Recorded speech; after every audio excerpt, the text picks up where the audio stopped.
Hi guys, ഇത് രാവിലെ നമ്മുടെ വീട്ടുമുറ്റത്ത് വിരിഞ്ഞ ചെമ്പരത്തിയാണേ. കാണാൻ തന്നെ എന്ത് ഭംഗിയാണ്. രാവിലെ തുറന്നു വിട്ടാൽ ഉടനെ തന്നെ വന്ന് പാത്രത്തിൽ നോക്ക് ഫുഡുണ്ടോ. ഫുഡില്ലെങ്കിൽ പിന്നെ പുള്ളിക്കാരന് ഭയങ്കര കലിയാണ് കേട്ടോ.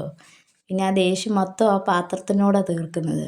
കൂടെ വന്ന ആളിനോട് കണ്ടില്ലേ ദേഷ്യപ്പെടുന്നത്. കോഴിത്തീറ്റ കൊടുത്തു കഴിഞ്ഞാൽ പിന്നെ വലിയ പ്രശ്നമൊന്നുമില്ല. ഇടയ്ക്കിടയ്ക്ക് കൊടുക്കണമെന്നുള്ള ഒരു ഇതേ ഉള്ളൂ. തീറ്റ കിട്ടിയപ്പോൾ സമാധാനമായി. രാവിലെ സ്കൂളിൽ പോകാനായി മോളെ ഒരുക്കി റെഡിയാക്കി നിർത്തി. അങ്ങനെ സ്കൂൾ വാൻ അവിടുന്ന് വരുന്ന കണ്ടുകൊണ്ട് ഞങ്ങൾ വീട്ടിൽ നിന്ന് ഗേറ്റ് തുറന്ന് ഇറങ്ങുകയാണ്. ഇറങ്ങിയിട്ട് പെട്ടെന്ന് സ്കൂൾ വാൻ പഠിക്കുക വന്നപ്പോൾ ഞാൻ മോളെ ബസ്സിൽ കയറ്റി. അങ്ങനെ മോളുടെ സ്കൂൾ വാൻ പുറപ്പെടുകയാണ്. അതിൽ പാട്ടൊക്കെ ഇട്ടിട്ടുണ്ട്. മോൾക്ക് പാട്ടൊക്കെ വളരെ ഹാപ്പിയാണ്. ജോലിക്ക് പോകുന്നതിൻ്റെ തിരക്കിന് വണ്ടി ഇറക്കി വെളിയിൽ വെച്ചേക്കുവാണ്. ഇത് മോളുടെ അച്ഛൻ്റെ ബൈക്കാണേ.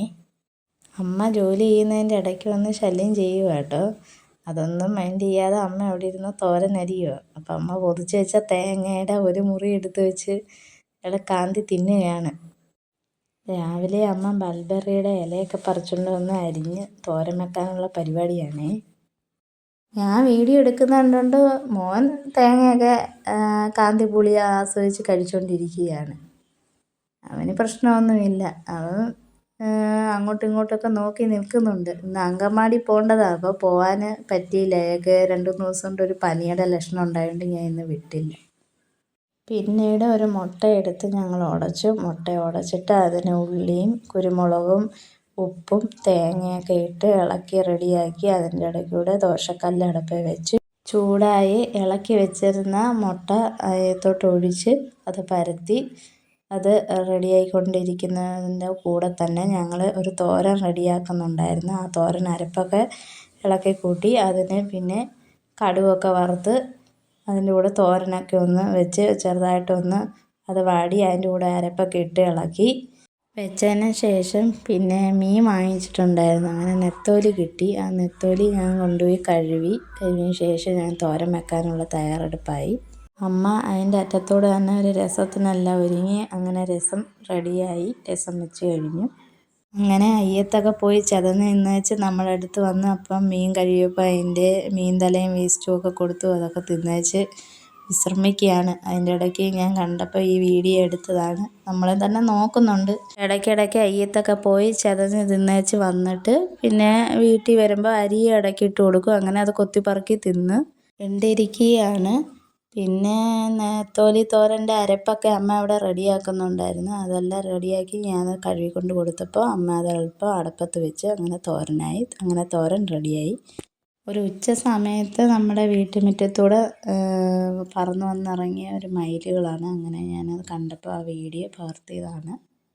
ഇടയ്ക്ക് ഞാൻ കുറേ കോഴിക്കുഞ്ഞുങ്ങളെ വാങ്ങിച്ചിട്ടുണ്ടായിരുന്നു. അപ്പോൾ അതിൻ്റെ ഒരു വീഡിയോ ഞാൻ എടുത്തത്. അപ്പോൾ പല ഇനത്തിലെ കോഴിക്കുഞ്ഞുങ്ങളുണ്ടായിരുന്നു. അങ്ങനെ ആ കോഴിക്കൂട്ടിൽ തീറ്റ കൊണ്ടു കൊടുക്കാൻ പോയപ്പോൾ ഞാൻ എടുത്ത ഒരു വീഡിയോ ആണിത്.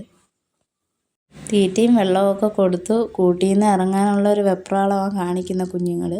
അങ്ങനെ കുറേ നേരമൊക്കെ ഇറക്കി വിടും. ഇറക്കി വിട്ടിട്ട് പിന്നെ നമ്മൾ കൂട്ടിലാക്കും. കാരണം പട്ടിശല്യം ഇവിടെ നല്ലോണം ഉണ്ട്. അതുകൊണ്ട് കഴിവതും ഞങ്ങൾ കൂട്ടിലിടത്തേ ഉള്ളൂ. അപ്പോൾ കൂട്ടിൽ തന്നെ തീറ്റ ഇട്ട് കൊടുക്കും. പല കളറിലെ കോഴിക്കുഞ്ഞുങ്ങളെയാണ് കിട്ടിയത്. നല്ല നാടൻ ഇനത്തിലെ കോഴിക്കുഞ്ഞുങ്ങളാണ് ഇവ. തീറ്റയൊക്കെ തിന്നിട്ട് തണൽ കിട്ടിയിടത്ത് നിന്ന് വിശ്രമിക്കുകയാണ്. അപ്പം ആ വീഡിയോ എടുക്കുന്ന കണ്ടുകൊണ്ട് നോക്കിക്കൊണ്ടിരിക്കുകയാണ്. കറിവേപ്പിലയും പറിച്ചുകൊണ്ട് തിരിച്ച് നടന്നു വന്നപ്പോൾ കോഴി ചറഞ്ഞ് നിന്ന്. അങ്ങനെ അമ്മ ഒരു തൊഴി വെച്ച് കൊടുത്ത്. അങ്ങനെ താഴേത്ത് വീണുപോയി.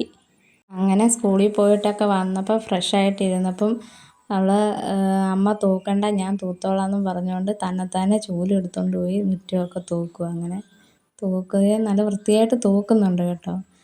ഞാൻ ചെയ്യുമ്പോൾ ഇടയ്ക്കിടയ്ക്ക് മോളിത് ചെയ്യാനൊക്കെ ആഗ്രഹിക്കും. അങ്ങനെ ഞാൻ ചൂലൊക്കെ എടുത്ത് കൊടുക്കും. അങ്ങനെ അവൾ ചെയ്ത്.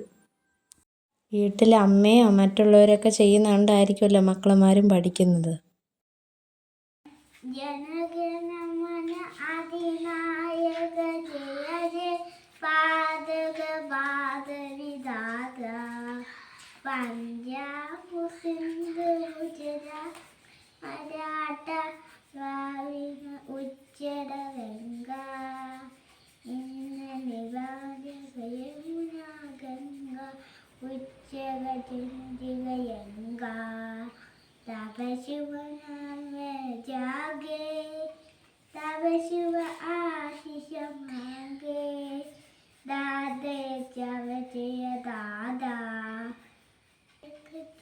ജയ പാദക പാദവിദാത ജയ ജയ ഹേ ജയ ഹേ ജയ ഹേ ജയ ജയ